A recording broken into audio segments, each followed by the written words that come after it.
あなたたちを歓迎いたします。どうか三森さん、することになったのです。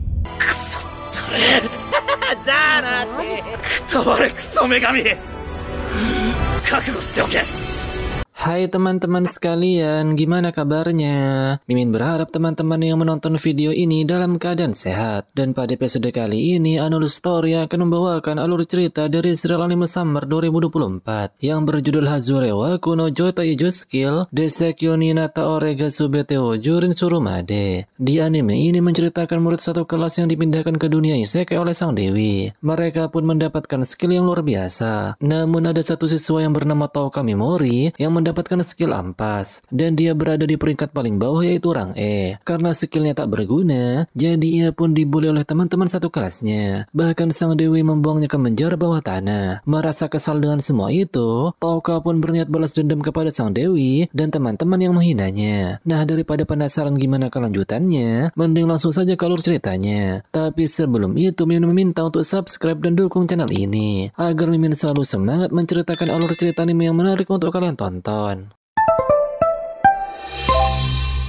Scene diawali saat seorang bocil sedang disiksa oleh ayah tirinya. Meski ia sudah meminta maaf, tapi sang ayah masih saja menyiksanya sambil tertawa kegirangan. Dan ternyata scene tadi ialah ingatan masa lalu dari sang MC kita yang bernama Mimori Touka. Diketahui jika Touka dan teman-teman sekelasnya sedang menaiki bis untuk melaksanakan studi tour. Tak lama setelah itu nampak sang MC dikejutkan dengan kelakuan Sogo yang sedang mengerjai Ayaka karena ia suka membaca novel romantis. Meski Sogo melakukan hal itu kepada ketua kelas, namun para siswa terlihat tak peduli dan tak ada yang berniat menghentikannya. Bahkan wali kelas hanya duduk santuy dengan kejadian tersebut. Melihat hal itu, Touka pun pasti merasa keren jika ia bisa menghentikan kelakuan Sogo. Namun jika melakukannya, ia hanya akan jadi angin lewat, tak berefek dan sia-sia. Karena ia hanyalah seorang figuran. Namun secara tiba-tiba,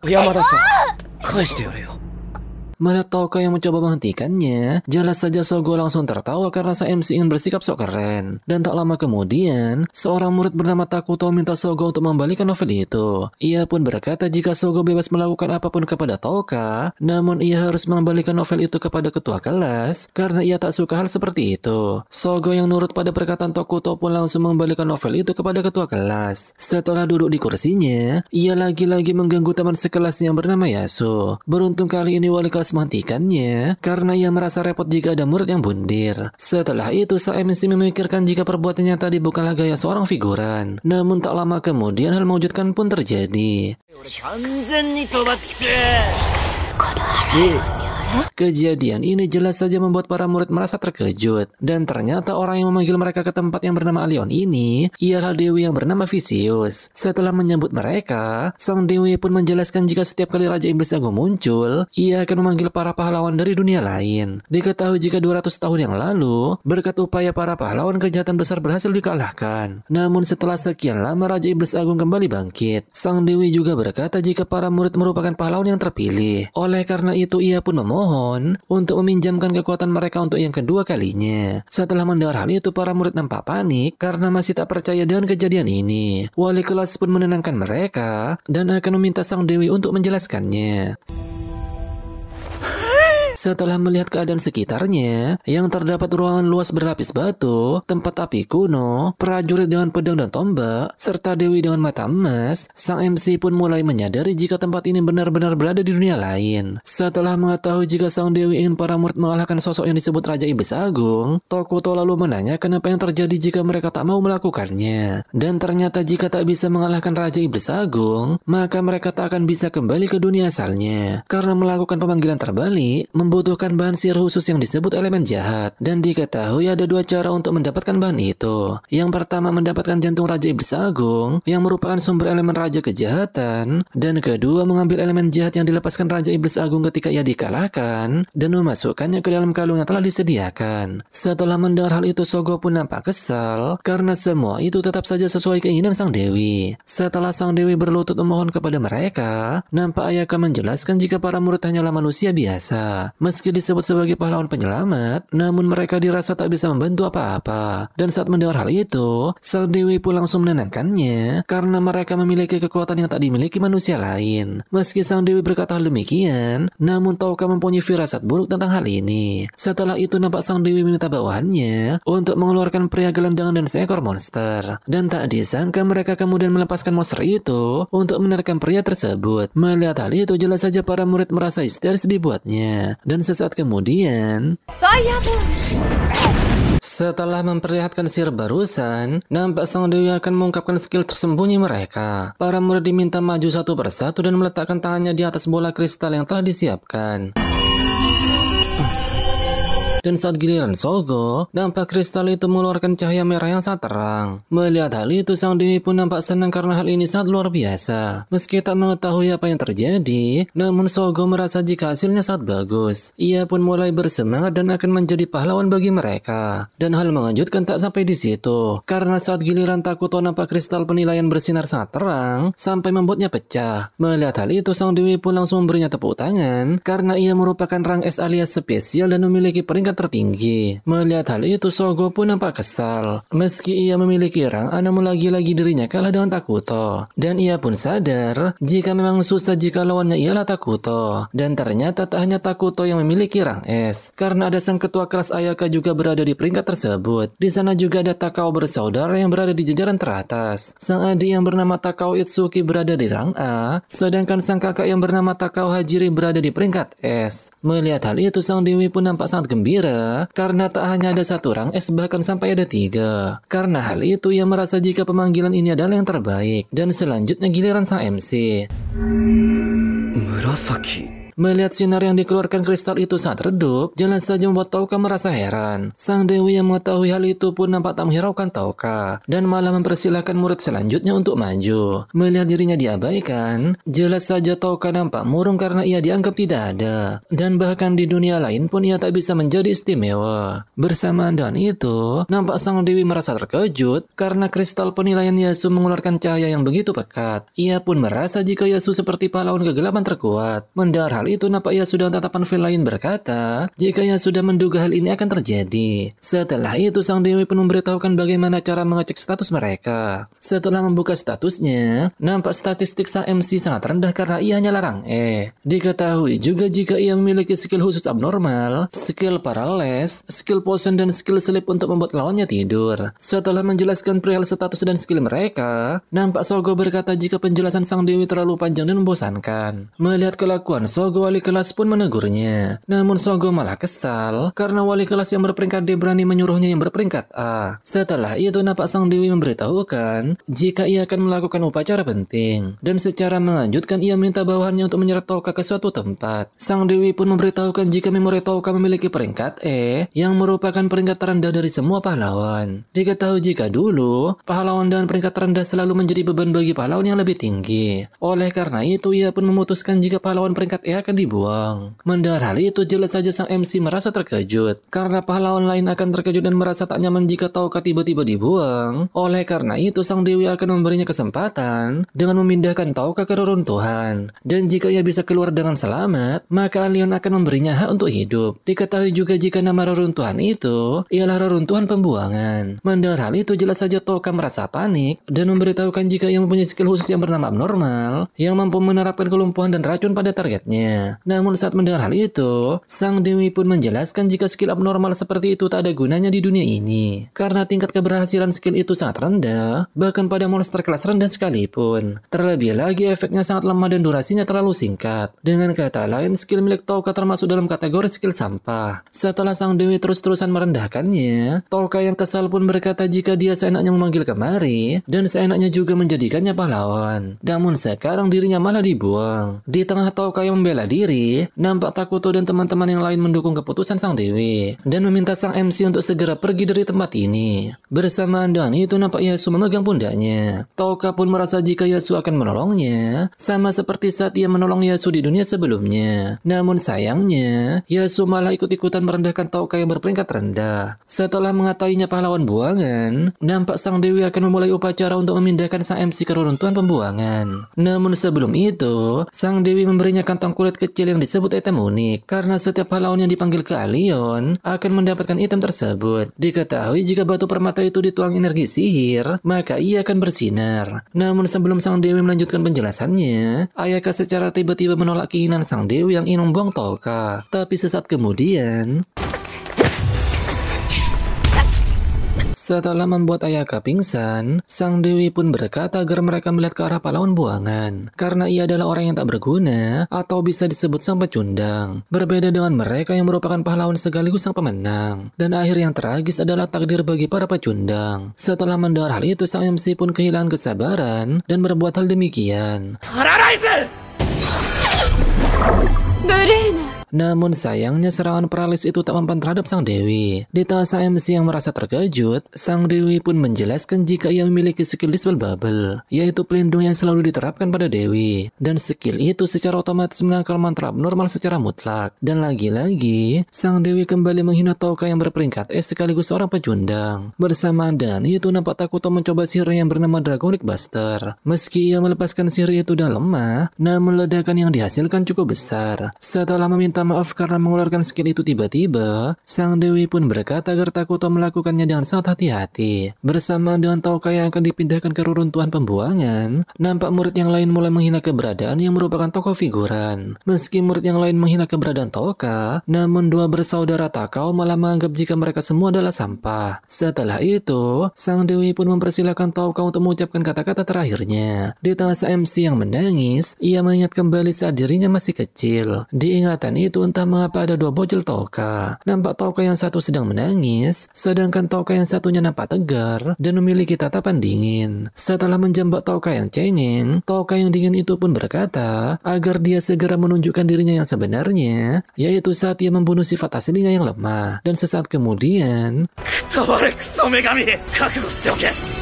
setelah itu Touka pun dipindahkan ke reruntuhan. Setelah menuangkan energi sihir ke kantong tersebut, nampak kantong itu mengeluarkan cahaya. Tak lama setelah Touka berjalan, ia pun dibuat terkejut karena menemukan tengkorak yang terbelah dua. Bersamaan dengan itu, ia merasakan ada sosok yang menunggu di reruntuhan ini. Dan benar saja karena sesaat kemudian,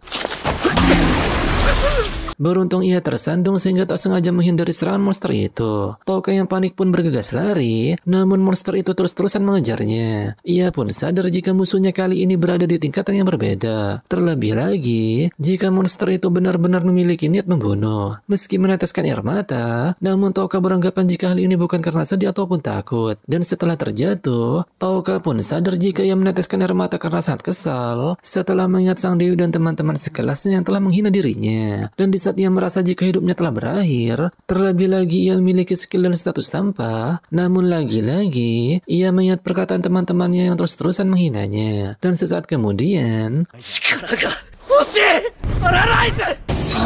melihat monster itu berhenti, Touka pun tak menyangka jika skillnya mempan terhadap monster itu. Padahal sang dewi itu pernah bilang, jika penerapan skill abnormal sulit untuk mempan, bahkan terhadap monster kelas rendah sekalipun. Dan ia pun berpikir jika Minotaurus itu ialah kelas rendah, atau skillnya hanya kebetulan mempan. Tak lama setelah itu, Touka kembali bertemu dengan sosok monster yang memiliki niat membunuh. Karena tak ingin mati begitu saja, Touka kembali menggunakan skill paralisnya.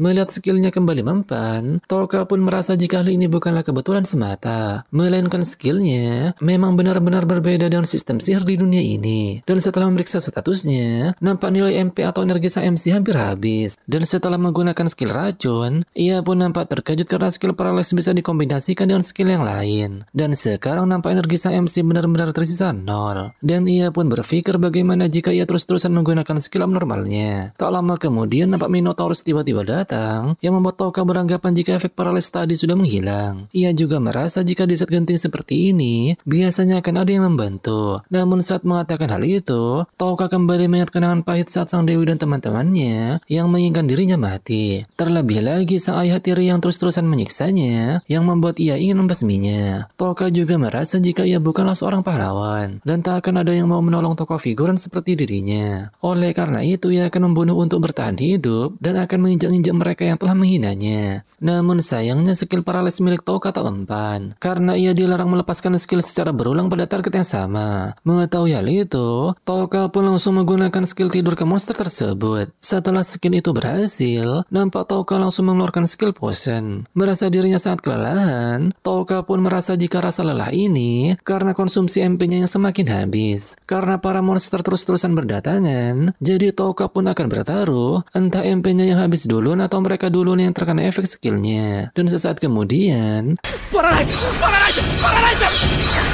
setelah menggunakan skill paralysis secara terus-menerus, Touka pun mulai terasa pusing karena kekuatannya yang habis duluan. Meski keadaannya sedang terpojok, namun Touka tetap tak ingin menyerah dan akan mengarahkan segalanya untuk mengalahkan mereka. Bersamaan dengan itu, nampak monster burung yang terkena skill potion tadi telah meninggal, yang membuat level Touka naik secara drastis. Hal itu juga membuat MP-nya kembali terisi penuh, dan Touka pun berhasil menghentikan mereka dengan skill paralysisnya. Di tengah Touka yang kebingungan mengapa energinya kembali penuh, MC pun mengira jika ia telah mendapatkan EXP dari kematian monster burung tersebut. Karena hal itu, Touka pun nampak tersenyum lebar karena ia bisa terus-terusan bertarung.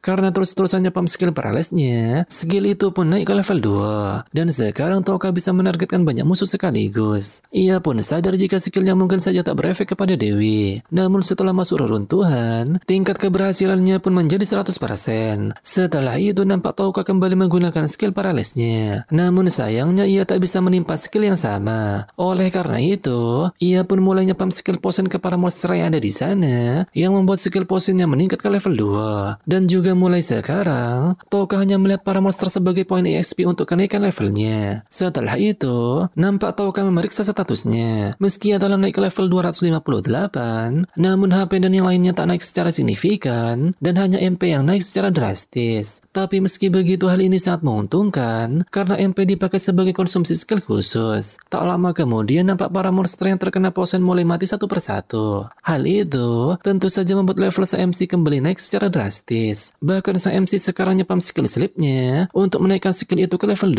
2. Melihat kekuatannya terus bertambah, Touka pun yakin jika ia bisa bertahan hidup. Tak lama kemudian nampak para monster melarikan diri saat melihat kekuatan Touka yang gak ngotak. Setelah mengambil pakaian dari petualang yang telah mati, nampak Touka akan pergi untuk mencari makanan. Karena tak kunjung mendapatkan makanan, MC yang kelaparan pun melihat monster sebelumnya yang seperti burung dan sapi. Oleh karena itu Touka pun memutuskan untuk menyantap mereka. Meski merasa jijik, namun karena tak ada pilihan lain, Touka pun pada akhirnya menyantap daging itu. Sayangnya saat MC memakannya, ia pun langsung muntah karena seluruh tubuh monster itu terbuat dari asam. Di tengah Touka yang lemas karena kelaparan, nampak kristal dari kantong itu berubah warna. Dan saat mengeceknya Touka pun dibuat terkejut karena di dalam kantong itu tiba-tiba terdapat makanan dan juga minuman. Tanpa pikir panjang, MC pun langsung menyantap makanan itu. Dan ternyata Touka tak mengerti kenapa kantong itu tiba-tiba mengeluarkan makanan. Ia juga tak mengetahui kapan kantong itu akan mengeluarkan makanan kembali. Setelah beberapa hari berlalu, nampak sang MC sedang menunggu para monster yang akan terbunuh dengan skill potionnya. Dan sesaat kemudian, melihat ia membunuh mereka tanpa belas kasihan, Touka pun kembali mengingat saat ia ingin menghabisi ayah tirinya. Karena kalau tak dihabisi maka ia yang akan dihabisi. Namun tak lama kemudian muncul Bibi dan pamannya yang akan mengadopsi Touka. Mereka pun memberinya kehangatan dan hidup yang layak. Tak hanya itu, mereka juga mengajarinya kebaikan. Awalnya sang MC berpikir jika dirinya bisa menjadi orang baik yang dapat merasakan penderitaan orang lain. Namun sayangnya Touka tak memilikinya. Ia juga tak gemetar atau merasakan kengerian saat membunuh. Mau tak mau ia harus menerimanya, menerima dirinya sendiri yang telah menjadi Touka memori yang baru. Setelah sekian lama berjalan, nampak Touka sampai di depan pintu. Melihat batu permata di samping pintu tersebut, Touka pun berpikir jika ia bisa membukanya apabila dituangkan energi sihir. Dan benar saja saat Touka menuangkan energi sihirnya, nampak pintu itu tiba-tiba terbuka. Dan ternyata di dalam sana ada orang buangan yang telah meninggal. Setelah memberinya penghormatan, nampak Touka Toka menemukan batu permata di tas mereka. Sang MC pun meminta maaf dan akan mengambil permata itu. Dan setelah memeriksa hingga ruangan ke-25, nampak sang MC merasa heran karena batu kristal di pintu itu menyerap MP lebih banyak dari ruangan yang lain. Dan setelah berhasil membukanya, nampak Toka lagi-lagi menemukan orang buangan. Dan setelah memeriksanya, nampak Toka menemukan sebuah surat. Dan tak disangka ia bisa membaca huruf di dunia ini. Setelah membaca surat itu, diketahui jika orang buangan yang ada di depannya bernama Anglin Batrat. Orang-orang juga memanggilnya Angling Sang Petapa Agung. Dan ia juga dikenal sebagai pahlawan kegelapan. Mengetahui hal itu, Toka pun langsung mengingat jika kekuatan yang dimiliki Yasuo ialah pahlawan kegelapan. Diketahui juga jika ia dipanggil ke tempat ini dengan paksaan Dewi Vicious. Dan sepertinya sang Dewi sudah menganggapnya pemandangan yang menjijikkan. Dan jika berniat keluar hidup-hidup dari reruntuhan ini, Sang Petapa Agung ingin mempercayakan apa yang ia miliki kepada orang yang telah membaca surat ini, karena ia tak akan bertahan lama. Setelah membaca surat itu, kebencian sang MC terhadap Dewi semakin mendalam. Meski sang Dewi menyebut Raja Iblis sebagai kejahatan, namun Dewi tersebut juga lebih jahat. Sang MC juga tak berniat menyelamatkan dunia ini. Jack versus Jack versus Jack. Setelah itu nampak sang MC menemukan buku yang di dalamnya terdapat teknik terlarang. Dan setelah membukanya, ternyata di dalam buku itu tertulis resep obat dan alat sihir. Tak hanya itu, sang MC juga menemukan gulungan mantra terlarang. Namun sayangnya sang MC tak bisa membacanya. Merasa jika barang ini sengaja disembunyikan Petapa Agung terkuat, Toka pun beranggapan jika mantra ini sangatlah overpower. Dan jika ia bisa membaca dan mengurainya, maka mungkin saja ini akan menjadi kartu as untuk melawan sang Dewi. Setelah itu nampak Toka meminta maaf ke Petapa Agung karena ia akan mengambil barang-barangnya. Namun saat ia hendak pergi, Toka malah dikejutkan dengan bercak darah di buku itu. Dan ternyata di dalam sana tertulis jika mereka harus berhati-hati karena ada sosok pemakan jiwa. Setelah itu nampak Toka menemukan sebuah pintu. Dan jika ingin membukanya, maka ia harus memasukkan sesuatu ke lubang di pintu tersebut. Menyadari hal itu, Toka pun yakin jika benda itu pasti ada di sekitar sini. Di tahap pencariannya, Toka merasa jika pahlawan kegelapan dikenal sebagai yang terkuat. Dan pemakan jiwa adalah monster yang tak bisa dikalahkan olehnya. Setelah itu nampak Toka mengecek statusnya. Dan ternyata Toka berlevel 1229. Diketahui sebelum sampai ke tempat ini, ia telah menaikkan levelnya sebanyak mungkin. Sang MC juga berharap jika pemakan jiwa bisa ia kalahkan dengan skillnya. Tak lama kemudian nampak Toka menemukan patung wajah yang di tengahnya terdapat bola permata. Dan setelah melihatnya, Toka pun merasa jika bola permata itu dapat membuka pintu keluar. Karena Toka sangat yakin jika patung wajah itu ialah monster pemakan jiwa, jadi ia pun akan menyerang dengan skill paralisnya. Namun sayangnya, melihat dirinya diserang dengan sangat cepat, Toka pun beranggapan jika tembakan itu aktif saat ia memiliki niat menyerang. Karena tak ada celah sama sekali, tentu saja Toka merasa bimbang. Sang MC sangat membutuhkan permata di dahi monster itu untuk keluar dari tempat ini. Namun sayangnya tingkat kesulitannya sangat tinggi bagi Toka. Karena untuk mengaktifkan skill abnormalnya, ia harus mengucapkan nama dari skillnya. Dan hal itu membutuhkan volume tertentu dan jangkauan yang pas. Di tengah Toka yang memikirkan bagaimana cara mengalahkannya, nampak ia dibuat terkejut karena monster itu tiba-tiba bergerak. Melihat hal itu, sang MC juga beranggapan jika monster pemakan jiwa ialah sosok yang menyebabkan banyak orang buangan mati di tempat ini. Karena ia adalah raja terakhir di reruntuhan, mau tak mau Toka harus mengalahkannya untuk bisa keluar dari tempat ini. Scene kemudian berpindah. Nampak di luar reruntuhan ada seorang wanita yang akan bersembunyi untuk menghindari kejaran seseorang. Kembali ke tempat sang MC, nampak monster itu memuntahkan cairan berwarna pink. Melihat cairan itu berubah menjadi wajah manusia, Toka pun merasa jika monster pemakan jiwa ingin memperlihatkan kematian orang buangan yang telah ia bunuh kepadanya. Dia ingin menunjukkan wajah orang buangan saat akan mati untuk melihat reaksinya saat melihat hal itu. Dan hal ini merupakan sebuah hiburan untuk monster pemakan jiwa. Dan sesaat kemudian, melihat para cairan monster itu semakin mendekat, Toka pun langsung menggunakan skill paralisnya. Dan setelah melihat monster pemakan jiwa itu tertawa, entah mengapa Toka tak ingin menggunakan racunnya ke cairan berwajah manusia tersebut. Ia berpikir jika hal itu sangat kejam, dan ia tak seperti monster pemakan jiwa yang menjadikan jiwa manusia sebagai mainan. Berbeda dengan monster, Toka tak bisa melawan mereka yang berwujud manusia. Terlebih lagi cairan itu ialah perwujudan jiwa manusia buangan. Dan mana mungkin ia menggunakan skill racun beracun kepada mereka. Melihat ekspresi sang MC, monster itu kembali mengeluarkan cairan berwujud manusia buangan.